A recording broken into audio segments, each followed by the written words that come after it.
তাহলে আজকের টপিকসের নাম হলো নর্টন থিওরেম। হ্যাঁ, নর্টন থিওরেম।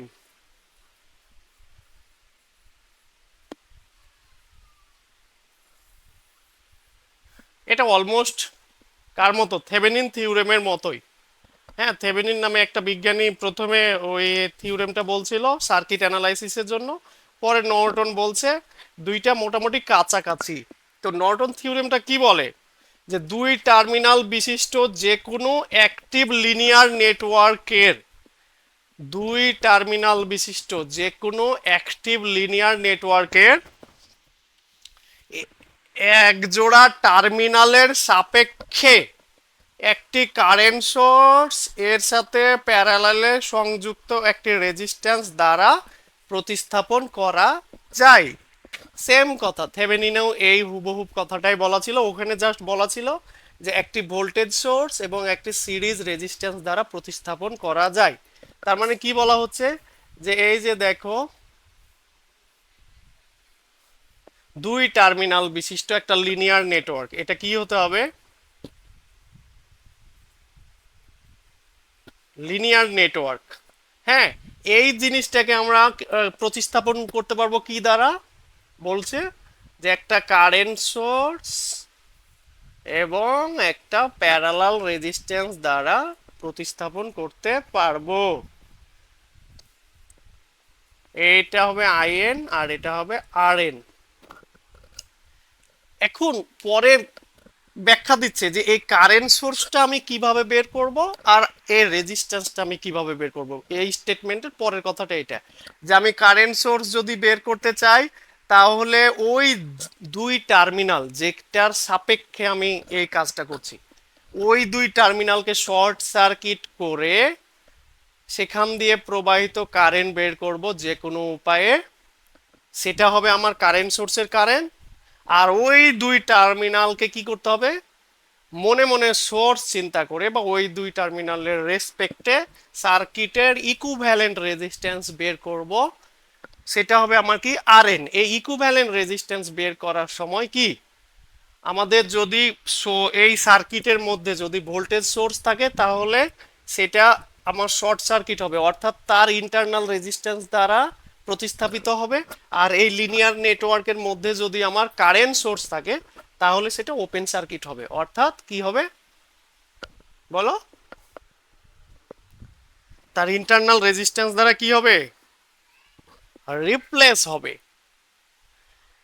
যেহেতু কারেন্ট সোর্সের ইন্টারনাল রেজিস্ট্যান্স অসীম, সেজন্য কি হয় বলো, সেটা ওপেন সার্কিট হয়। যেহেতু যেহেতু ভোল্টেজ সোর্সের ইন্টারনাল রেজিস্ট্যান্স জিরো, সেজন্য সেটা act as a short circuit. তো এই হলো আমাদের মূল কথা। তাহলে আরএন বের করার যেটা নিয়ম, আর থেভেনিন বের করার নিয়ম কি, দুইটা নিয়মই কি সেম না, সেম কি না জনগণ? হ্যাঁ, এজন্য এজন্য বলতে পারি যে যাহা আরএন তাহাই কি আর থেভেনিন, আরটিএইচ। ওকে, এখন মজাটা দেখো, যে আমরা সোর্স কনভার্সনের নিয়ম অনুযায়ী জানি না যে যদি কোনো কারেন্ট সোর্সের প্যারালালে রেজিস্ট্যান্স থাকে, তাহলে সেটাকে কি বানাতে পারি, ভোল্টেজ সোর্স বানাতে পারি। আর রেজিস্ট্যান্সটা ভোল্টেজ সোর্সের সাথে কিসে হয়ে যায়, সিরিজে হয়ে যায়। তার মানে আমি এই সার্কিট, এই সার্কিটটিকে চাইলে এই সার্কিটে রূপান্তর করতে পারি, পারি না? এটা আমার আরএন, আর এখানে একটা ভোল্টেজ হবে। এই ভোল্টেজটা পাবো কিভাবে, আইএন আরএন থেকে। এই যে এখানে যে ভোল্টেজটা হলো, এটাই অ্যাকচুয়ালি ভি থেভেনিন ভোল্টেজ। আর এই দুটো তো জিনিস সমান। তার মানে কি দাঁড়ালো বলো তো, এখান থেকে কনক্লুশনটা দাঁড়ালো যে Thevenin equivalent circuit, equivalent of কি, নর্টন ইকুইভ্যালেন্ট সার্কিট। মানে এরা একটা সার্কিট আর একটা সার্কিটের কি, ইকুইভ্যালেন্ট, পরিপূরক। একটা থেকে আমরা আর একটা সার্কিটে অনায়াসে যেতে পারি। সুতরাং তোমরা যদি কখনো নর্টন শিখে রাখো, কিন্তু তোমার থেভেনিন বের করতে বলছে। তাহলে তুমি নর্টন ইকুইভ্যালেন্ট সার্কিট বের করার পর তুমি জাস্ট সোর্স কনভার্সনের নিয়ম করে যদি থেভেনিন ইকুইভ্যালেন্ট বানাই দাও, অঙ্ক হয়ে যাবে কিন্তু। বুঝছি জনগণ?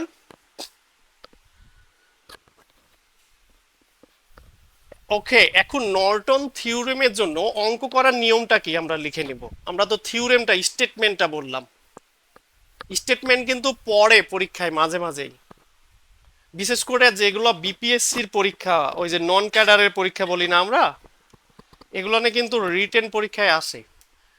এখন নর্টন থিওরেম দ্বারা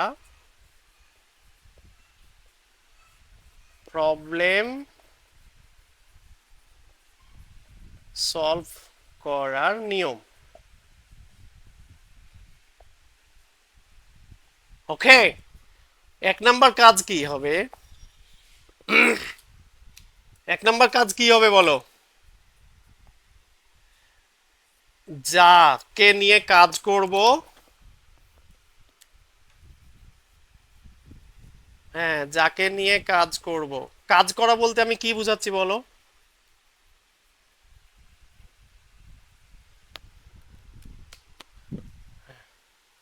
অর্থাৎ অর্থাৎ হ্যাঁ, যে ওপেন জায়গা বা যে রেজিস্ট্যান্সের আমরা কারেন্ট ভোল্টেজ অথবা পাওয়ার বের করব, তা ওই জিনিসটাকে কাজ করব বলছি। হ্যাঁ, করব। তাকে প্রথমে কি করব আমরা?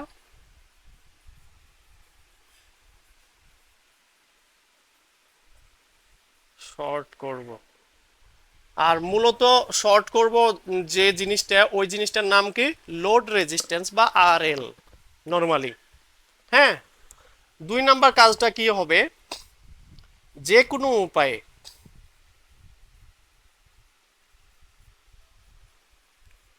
উপায়ে নরমালি আমরা সর্বোচ্চ ট্রাই করব নোডাল অ্যানালাইসিস দ্বারা। যে কোনো উপায় বলতে আমি যে কোনো উপায়ে সার্কিট অ্যানালাইসিসের ওয়েগুলো বলছি। নর্মালি আমরা নোডাল অ্যানালাইসিস দ্বারা ট্রাই করব বেশিরভাগ। যে কোনো উপায়ে ওই শর্ট পথ দিয়ে, ওই শর্ট পথ দিয়ে কি করব? কারেন্ট বের করব। এবং এই কারেন্টকে কি কারেন্ট বলে? এই কারেন্টকে নর্টন কারেন্ট বলে। আ, আ, আ,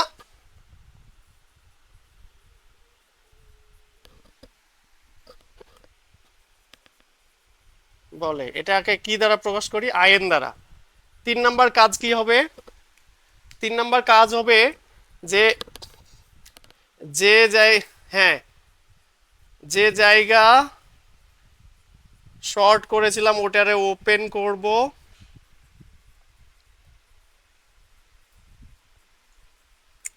সেটাকে কি করব? ওপেন করব। এবং মনে মনে একটি, মনে মনে কি করব? একটি সোর্স চিন্তা করে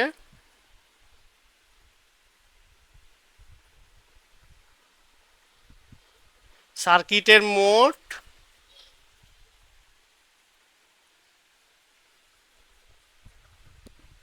রেজিস্ট্যান্স নির্ণয় করব। এবং এই রেজিস্ট্যান্সকে কি বলে?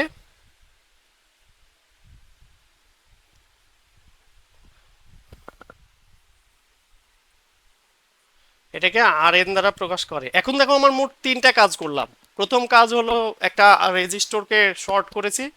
দ্বিতীয় কাজ আমরা ওই শর্ট পথে কারেন্ট বের করেছি। তৃতীয় কাজ আমরা ওই শর্ট পথকে ওপেন করে ওই ওপেনের সাপেক্ষে কি করেছি? টোটাল রেজিস্ট্যান্স নির্ণয় করেছি। এই সময় কি করব? এই রেজিস্ট্যান্স নির্ণয় করার সময় আরও দুইটা কাজ করতে হবে। যদি সার্কিটে ভোল্টেজ সোর্স থাকে তাহলে সেটাকে শর্ট করব, আর কারেন্ট সোর্স থাকলে সেটাকে কি করব? ওপেন করব। এই কথাটা এখানে লিখতে হবে। ওকে, এখন এই যে এই তিনটে কাজ করলাম, চার নাম্বার কাজটা কি হবে? যে এদের তিনজনকে নিয়ে একটা প্যারালাল সার্কিট অঙ্কন করব। কি সার্কিট? প্যারালাল সার্কিট অঙ্কন করব, এবং এই সার্কিটটাকে বলা হবে কি ন হ্যাঁ, নর্টন ইকুইভ্যালেন্ট সার্কিট। এবং এই নর্টন ইকুইভ্যালেন্ট সার্কিট থেকে আমরা কি করব, ওই যে আরএল এর মধ্য দিয়ে প্রবাহিত কারেন্ট বের করব, কিংবা আরএল এর মধ্য দিয়ে আরএল এর মধ্যে কি পরিমাণ ভোল্টেজ ড্রপ হবে সেটা বের করব, অথবা আরএল কি পরিমাণ পাওয়ার অ্যাবজর্ব করবে সেটা বের করব। তাহলে নর্টন ইকুইভ্যালেন্ট সার্কিটটা কেমন হবে দেখতে? এই যে এমন।